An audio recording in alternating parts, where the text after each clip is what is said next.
Poor मृत्यु को नहीं थाना मां। भुवनेश्वर पहाड़ निकट में गत वर्ष डिसेम्बर में दुर्घटना सुशील करंकर मृत्यु होता। यह घटना को नहीं संदेह प्रकाश करने सहित यह दुर्घटना नुहे हत्या बोली अभियोग कर भद्रक भंडारी पोखरी थाना एतला देइछंती सुशील परिवार लोके जड़े युवती संपृक्ति थिबा अभियोग करिसेंती। सुशील सहित संपृक्त युवती लिभिन रे रहुथिले। मृत्यु पर बलपूर्वक तांको घरे पशि किछि सामग्री नैथिबा अभियोग करिबे नंदनकानन थाना एतला करथिले परिवार लोके। एही एतला को नहीं सुशील परिवार को संपृक्त युवती गतकाली धमक चमक देथिले, जहाको नहीं थाना रे अभियोग करने सहित सुशील दुर्घटना को नहीं भी संदेह प्रकाश करिसेंती परिवार लोके। सेपटे एही घटना को नहीं पुलिस किंबा संपृक्त युवती प्रतिक्रिया मिल पारिनी।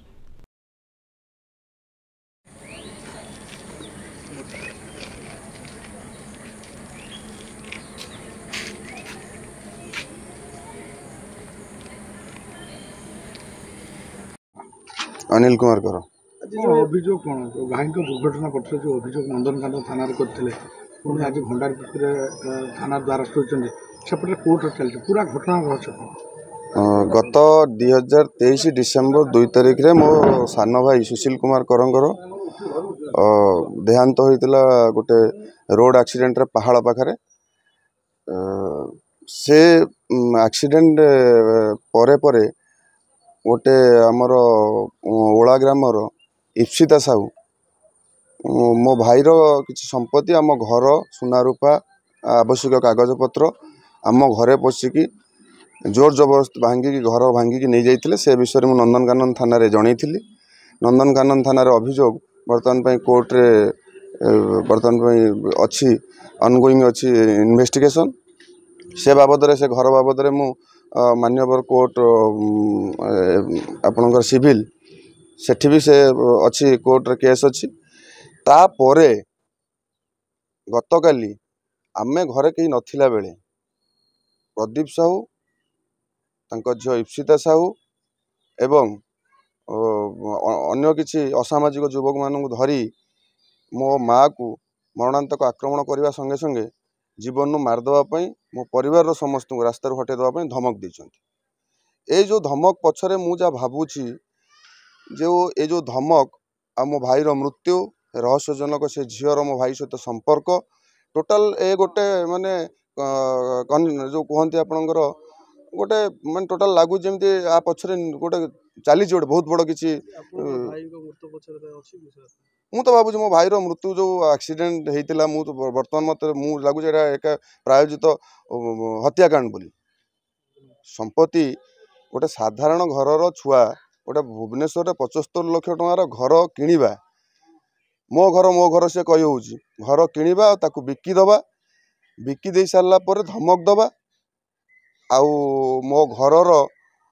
समस्त जिनस पत्र को जोर जबरदस्ती ताला भांगी नहीं आसवा मो भाईर काम भितर ये सबू एबे जानिला परे धीरे धीरे तो मु जानुची माने परदा उठुची रहस्य माने खबर उपरू मु सब जानिला परे मते लागुची मो भाई को माने माने भाईर मृत्यु पछरे निश्चित भाव गोटे बड़ रहस्य अच्छी। नंदनकानन थानार आमको ना आमको केवे सहयोग करछन से थाना 3 तारिख जनवरी 3 ने मु एफआईआर देला पर 12 रजिस्ट्रेशन है सी पुणी भुवनेश्वर डीसीपी को मु लिखिकी देला पर ना इन्वेस्टिगेशन ना किसी आमको सहयोग ना से घटना विषय मु गणमाध्यम विषय गणमाध्यम को अनुरोध करुच्ची ए विषय तदंत ठीक भाव तदंत पुलिस ठीक तदंत करू गणमाध्यम ए मत साहाय्य करंतु। ये जो माने भद्र मुखा तले अभद्र जो बर्तमान पई जो छुआ मानकर व्यवहार एथिरे अन्य को साधारण युवक माने एथिरे शिकार न होंतु। हुए तो मो भाई आज चली जाइए भाव अन्य किसी निरीह युवक मानकर जीवन भी जापे तेणु से सावधान रुहतु एमती ट्राप रु निजक रक्षा करूँ। निरुपमा कर जो आज जो अभियोग कले कौन पे अभियोग कले के आपन को काली धमका धमकी कले के मरामरी कले से पिलार घर होची ओला प्रदीप साहू से तार पुराना राग अच्छी आमर अलग गोटे केस चलती भुवनेश्वर से रागर से काली 7:30 बेले गाँ को आसीला आसला पर छुआ कहीं नहांती ता बापा भी नहांती मुझे एकुटिया बसिक टीवी देखुली टीवी देखला भितर आसिकी धमका चमका कला बहुत जोर पाटी कला मुझे इड़ सिड़ कहली मैं कहीं आसिक पाटितुंड कर कौन ना कौन हो तुम इन्हें देख या कहीकि तुम कहीं केस से भुवनेश्वर केस कहीं उठौना ये करना जदि केस न उठे तुम उपर विपद अच्छी तुमको मारिदेमु हाणीदेमु तुम छुआ आम एक्शन नमु एमती कहले मुझे तलू गली आम से गोटे मंडप अच्छी से छुआ मेचे खेलुले मैंने देखी डाक पार्टी कर तलू गला भर मत से घोषारी आनिले आणिकी मुझे पड़गली पड़गला भर मो गंठीटा माड़ हो गला तापर मत 2-4 गोईठा मारे विधा 2टा मारे मारला जो अतिरिक्त मु पार्टी करके कांदिली से छुआ 3टा तलू उपरक आसिले आसी देखला बेलू ये घोगा होती से मैंने भावुले कौन नना जाए तो बाहर को गाड़ी फाड़ी केते रकम नहीं आसे से बोलर धरिकी आसी छुआ पदार थे ये कांदणा शुभिला से छुआ सब उपरक आसला बेले देखले से दौड़िकी सब पलैले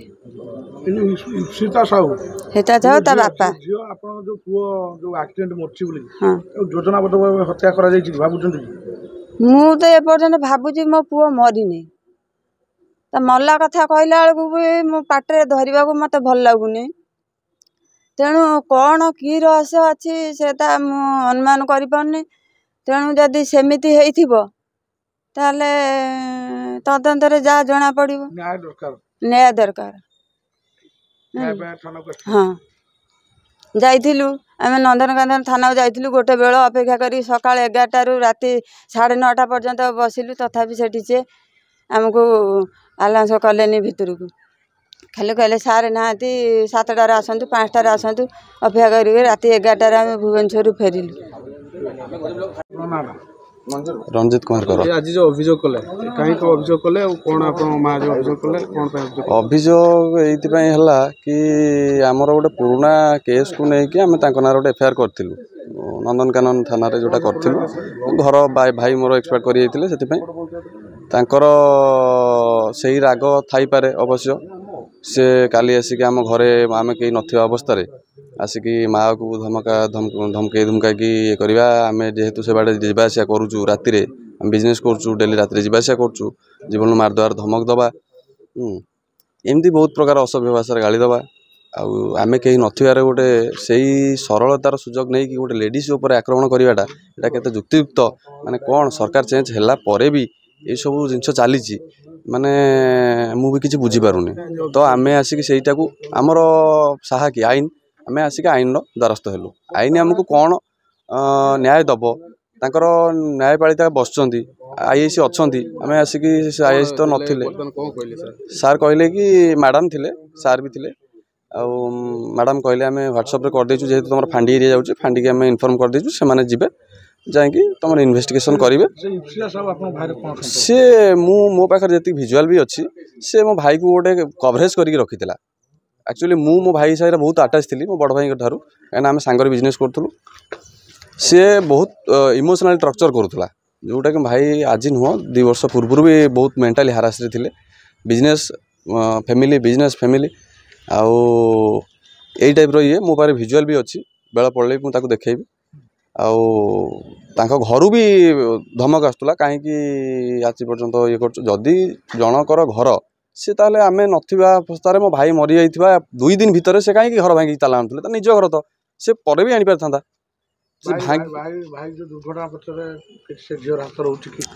निश्चित ऑब्वियसली रही थाई पारे कहे से संदेह नहीं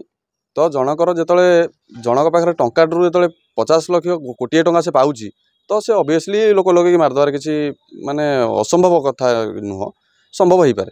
इन्वेस्टिगेशन कहब कौटा संभव नुह।